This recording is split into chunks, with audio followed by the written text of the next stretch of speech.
YouTube channel में आप सबका स्वागत है। राधे श्याम रामायण की कथा में आज मेघनाद शक्ति प्रयोग का तीसरा भाग सुनाएंगे। चलिए शुरू करते हैं।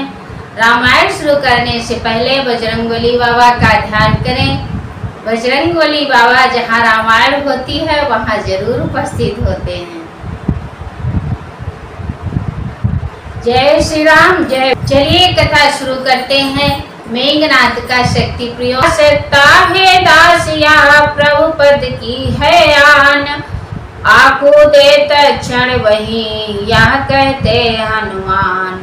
भूतल में हो या नभ में हो, पर्वत में हो या सागर में, लाएगा दास अभी उसको, चाहे हो ब्रह्मा के घर में। बतलाओ उसका रूप रंग, किस ठौर हाथ वहाएगी। रघुराई अगर सहाई है तो रात रहे आ जाएगी।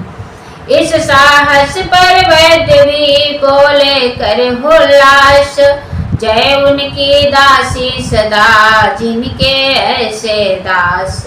अच्छा बलवीर बढ़ो आगे तुम ले आओगे औषधि वहा, उत्तर में जो द्रोणागिर है उस पर पाओगे औषधि वहा। संजीवनी उसको कहते हैं, ज्वाला की भांति चमकती है। यदि नहीं भोर तक आई वह तो जान नहीं बच सकती है। वैद्यराज के साथ ही बोल उठे युवराज, वीर तुम्हारे हाथ है अब रघुकुल की लाज। विपत की तुमने रक्षा की, कपियों को तुमने तारा है। वन में अशोक के तुमने ही सीता का प्राण उबारा है। अब जान डाल कर लक्ष्मण में राघव को पूर्ण सुखी करना। जो सदा तुम्हारा ऋणी रहा उसको फिर आज ऋणी करना। इस प्रकार जब राम ने कहे वचन गंभीर, शीश नवाए हनुमत चले कह जय श्री रघुवीर। कल्पना देर कर जाती है पर देर नहीं की जंगी ने। मारुत से अधिक चाल पकड़ी उस मारुत सुत बजरंगी ने। जो बल सूरज पर झपटा था, लंका को जो झुलसाता था, वही आंधी की तरह आज बूटी लेने को जाता था। डर नहीं निश्चिंत था लंका में 10 भाल, पहुँचाते थे गुप्तचर पल पल का सब हाल। सुना जब भी हनुमान का उसने प्रबल बयान, अटकाने का मार्ग में कर डाला सामान। काल ने मिने पहुँच कर ऐसा किया उपाय, महावीर को मार्ग में देर अधिक लग जाए। निशा काल बीता अगर तो बिगड़ेगा काम, फिर तो बूटी भी नहीं कर सकती आराम।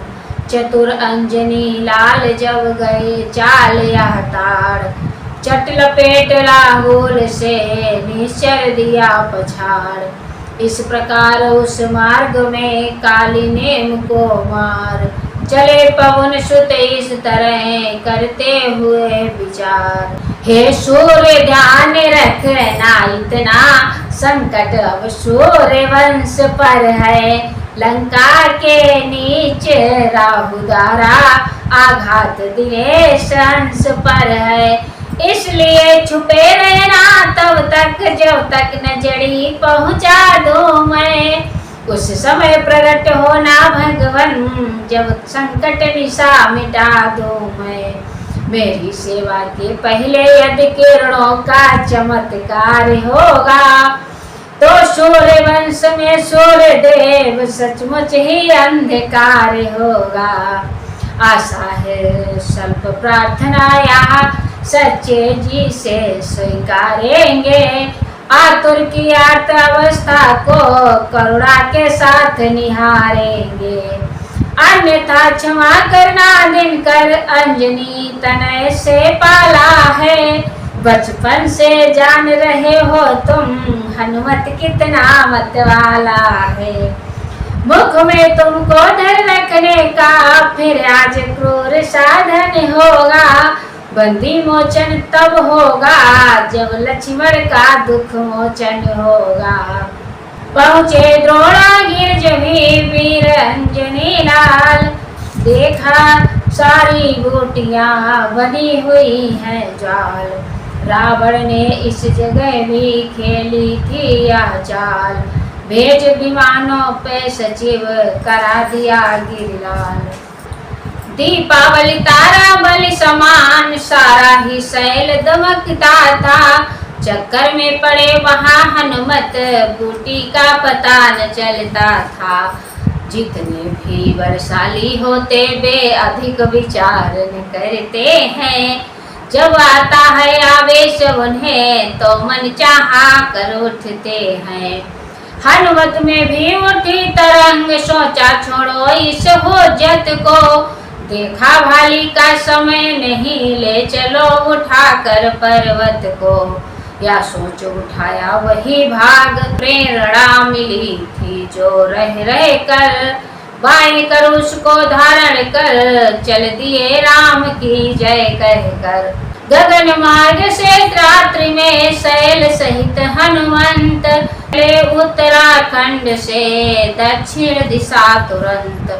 तले पड़ा बल धाम के जभी अयोध्या धाम, पर्व से ही करना पड़ा उन्हें यहाँ विश्राम। घटना या थी रण शक्ति लगी जब लखन लाल जी के ओर में, देखा तब मात सुमित्रा ने स्वप्न यहाँ कौशलपुर में।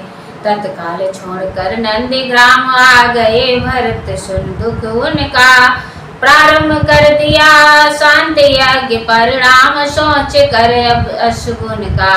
इतने में आंधी के समान अंजनी सुत आया ऊपर को, उत्पात समझ कर भरत उठे कुछ बाण चलाया ऊपर को। एक बात है इस जगह कह देने की खास, शैल लिए जा रहे थे जब रघुवर के दास। तब सोचा अब लक्ष्मण अवश्य जीवित हो जाएंगे पल में, मैं ठीक समय पर औषधि को पहुंचा दूंगा रामांदल में। मैं का इतना शाही अंकुर जिस समय उठा इनके मन में, त्यों ही आ लगा गर्भहारी वह तीर भरत जी का तन में। गिर गए भूमि पर हाथ टेक आहत मूर्छित होकर दुख से, वह नाम मात्र का मधु उतरा श्री राम नाम निकला मुख से। पड़ा भरत के कान में ज्यों ही यह प्रिय नाम, दौड़े बोले कौन है जो पुकारता राम। इस महामंत्र की महामधुर आवाज लगाई है किसने, मेरी रंग रंग में नस नस में बिजलियां गिराई है किसने। जिसने यह नाम पुकारा है वह सचमुच है उनके प्यारों में, इतना रसित इस पुकार में है जो नहीं हजार पुकारों में। बोल बोल के बोलने वाले फिर वह बोल, फिर भर दे उस बोल से मेरे मन का डोल। पृथ्वी आकाश पवन पानी सब में गुंजार भरी तूने, इस शांत प्रगति के कण कण में मीठी जनकार भरी तूने। जड़ भी चेतन होते जिससे वह सुधा सलिल बरसाया है, इस तार तार में त्रिभुवन के तेरा संगीत समाया है।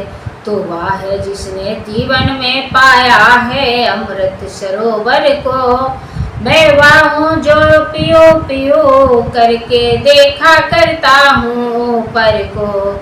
इसलिए तुम ही दे कुछ अपने हिस्से में से दीवाने को, तब तू भी मैं भी गाऊं उस मीठे मीठे गाने को।